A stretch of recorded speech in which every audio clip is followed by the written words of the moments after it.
My name is Kenny Dyal and I want to welcome you to the Scuba Diving channel. This channel is for anybody that is aquatically inclined or just aquatically curious. My next guest, Bob Sanders, is the medical director of the NASA Neutral Buoyancy Laboratory. Yes, that's where they train astronauts underwater and mock-ups of things like the International Space Station. It's the closest thing we have to space, being a weightless environment. He's going to go in depth, talk to us about it, explain it, tell us what it is, what they do there. If you're anything like me, your mind's about to get blown.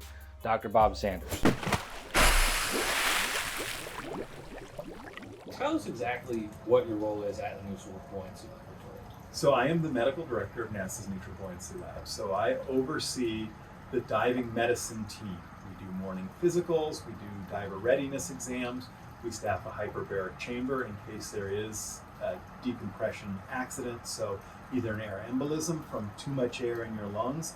The other thing that can happen, although we've pretty much engineered it out, is decompression sickness from the pool. We use a very rich nitrox mix. We use a 46% mixture. Decompression sickness is still a risk at NASA when we do spacewalks and some of the training in vacuum chambers and going up to altitude. But from the pool, we're concerned more with air embolism. So we have a team that will staff the chamber to treat that. We are one of the busiest diving contractors in the Gulf because we're logging thousands of hours a year. Some of our divers will log 1,000 hours a year underwater. We'll see 30 to 50 divers in a day coming through the NBL. Wow. Some of these divers are not our working divers. They're engineers who dabble in diving but need to go underwater to achieve their goals. Mistakes can happen. And embolisms do happen. It can happen in as little as 3 feet of water. So you guys have the ability to basically treat anything that could happen related to diving. That is our goal. So the suits that the astronauts use when they do a spacewalk is a dry suit. It functions very much like a dry suit would in the water for a scuba diver, except that if we're going out where there's no pressure around us, the suit has to deliver pressure. The suit itself will be pressurized either to 10 feet or even our exploration class suit can pressurize to 20 feet pressure differential. So it's pressurized to the equivalent of if a scuba diver was down either 10 or 20 feet depending on the suit. Exactly. What is the exploration class? We are planning on going back to the moon. When we went to the moon last time, we went breathing pure oxygen. If you're not breathing nitrogen, there's no risk of decompression sickness. But we can be safer from a fire risk to not breathe pure oxygen. And there's some other physiologic benefits about breathing air or a nitrox mix. So when we go back to the moon, we are going to have a decompression risk. So to decrease the risk of decompression, we want to decrease the pressure differential between the aircraft cabin and the outside environment or the pressure the suit is delivering us. So our exploration class suit can pressurize to 20 feet so that you don't have the same risk of decompression. In a sense, instead of doing your dive at 60 feet and coming up to the surface, you'd be doing your dive at 30 feet and coming up to the surface. We want to go there and do spacewalks. We don't want to stay in the vehicle. We want to get out and explore the surface of the moon. But the moon, there's no pressure. There's not an atmosphere to protect the astronaut like there is on Earth. The capsule is an atmosphere like it is on Earth. The space station is pressurized to 14.7, just like we are at sea level, and 21% oxygen, which means we're breathing in the same amount of nitrogen in our bodies as we have now. But to do a spacewalk, we're going to go out the door in a vacuum. So the only pressure we have is the pressure that our suit is delivering. Our current spacesuit delivers 4.3 psi, about a third of the pressure that's around us right now. So in order to go out the door, I have to safely transition from 1 atmosphere to a third of an atmosphere. In terms that a diver might think about, that would be if I have lived at 66 feet. I have completely saturated my body at 66 feet, and now I'm going to come to the surface. And we know that there are limits at 66 feet, how long you can stay down and still safely come to the surface, unless you do decompression. In order to do a spacewalk, we have to do decompression. That's going to take a lot of time. In space, to go from the space station out the door, we spend about 4 hours breathing higher partial pressures of oxygen, denitrogenating the body, basically decompressing the body so we can go out the door. If, however, my spacesuit were pressurized to 8 psi, like 2/3 of an atmosphere, which our exploration class suit can do, we're hoping we can change that pre-breathe time from 4 hours down to about 30 minutes. So why do they not pressurize the suits to what we're used to, ambient? If we were going to pressurize our suit to 14.7, we could go right out the door, but just closing the glove, bending your hand in the glove would be so tiring that we couldn't perform with the suit being that pressurized. The Stay Puft Marshmallow Man from Ghostbusters. Can you imagine being in a suit blown up with so much pressure that you're actually trying to bend that every time? So you're going from ambient to putting all this extra pressure in the suit. Every move becomes difficult. So it's just not practical to go out the door at 14.7. You've obviously given many tours, and people are often surprised by what thing? I have found that people are surprised to know that we actually have a space station orbiting around the Earth, and that we have had astronauts in space for over 20 years. We have had somebody going around the Earth. That alone is not known to everybody in the populace. That aside, in the Neutral Buoyancy Lab, I think some of the biggest surprises that people have are the water environment, that we actually heat the environment. It's 84 to 86 degrees year-round. In order to enable our workers, our divers, to log these hours, we need to provide them a comfortable environment to work in. So they're in there for long periods of time, scuba divers. The spacesuit is a rebreather, just like a technical diver would use. We choose an astronaut corps that are brilliant problem solvers, team players, really work well together. We really need to have this timed down to the minute.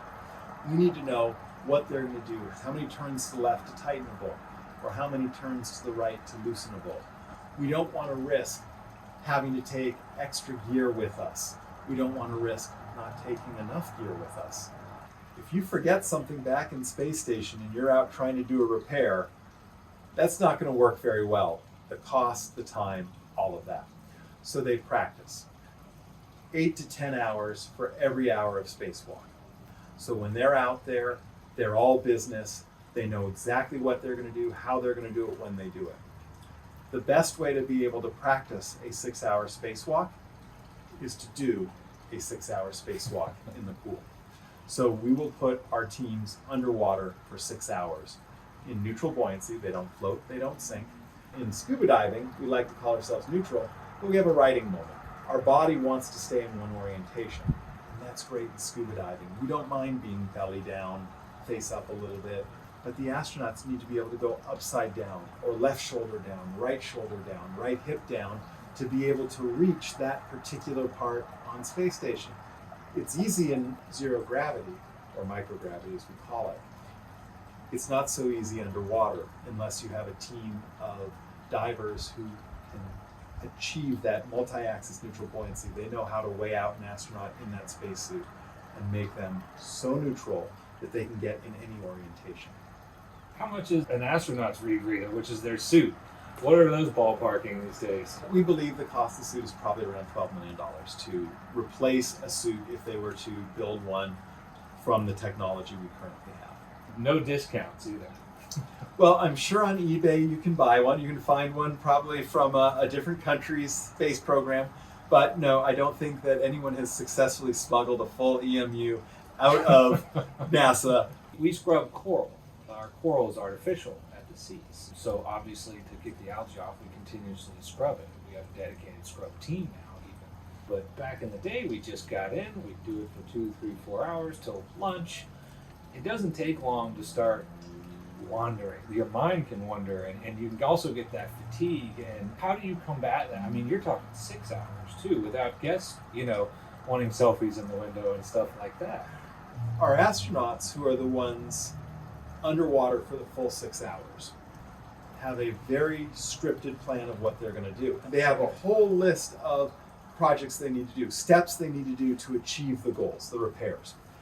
We cycle through our divers, so we keep them down on about 2-hour shifts so that they don't get too cold. We dive doubles and we dive nitrox so that we're minimizing the need to change out tanks. For our exploration, when we go back to the moon, we are working to develop some sort of in-suit nutrition system so that they can have something to combat hunger, tiredness, fatigue, even just the decrease in performance that comes when the human is asked to work very hard for a long period of time without supplementation. You've heard the saying, there's divers that pee in their wetsuits and there's divers that lie about peeing in their wetsuit. Peeing in your wetsuit is a physiologic response. It is a normal thing. It's called immersion diuresis. Right now we're on land. Gravity is pulling our blood to our legs. When we go into the water and don't have that gravity, the blood gets shunted back to our chest. It puts a lot of extra fluid in our chest, causes the heart to stretch, it sends a whole bunch of signals, tells the body, I got too much fluid. If I have too much fluid in me, I'm gonna go pee. It's a physiologic response. Do not worry about it. It happens to all of us. You know, I try and tell people that. Some people see it as like a crime. You peed in here? Or all these guests are eating dinner in the sharks windows. are peeing in there? Why They're not? the turtles, the sharks, and they do other things. You heard it from the man himself. That's backed up with science, all right? What do you feel like is the difference between doing the spacewalk underwater? How close does that feel to the real thing?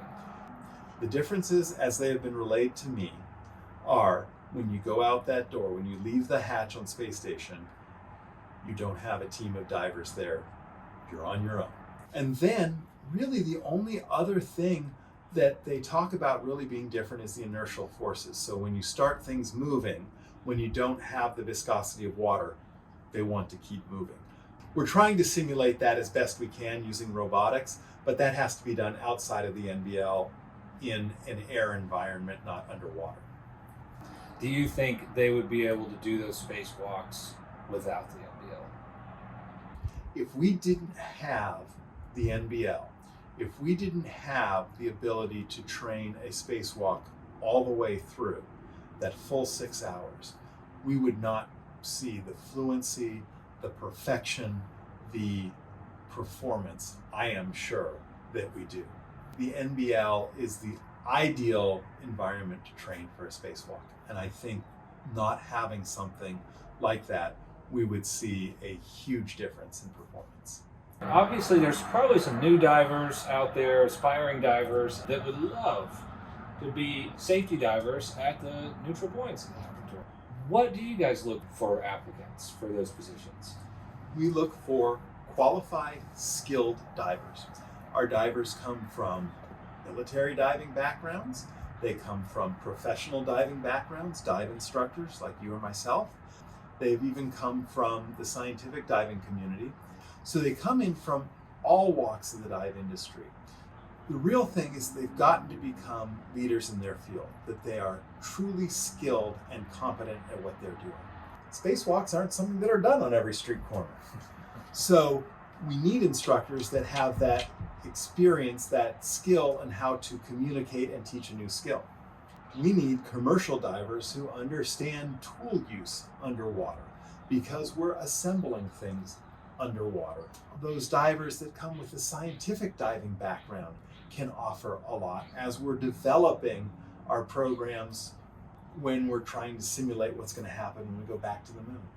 So it really does take a village of divers to conduct the sort of operations we do. That means anyone out there could potentially be a candidate at some point. If you want the full-length, uncensored interview, go to sweetwaterscuba.com.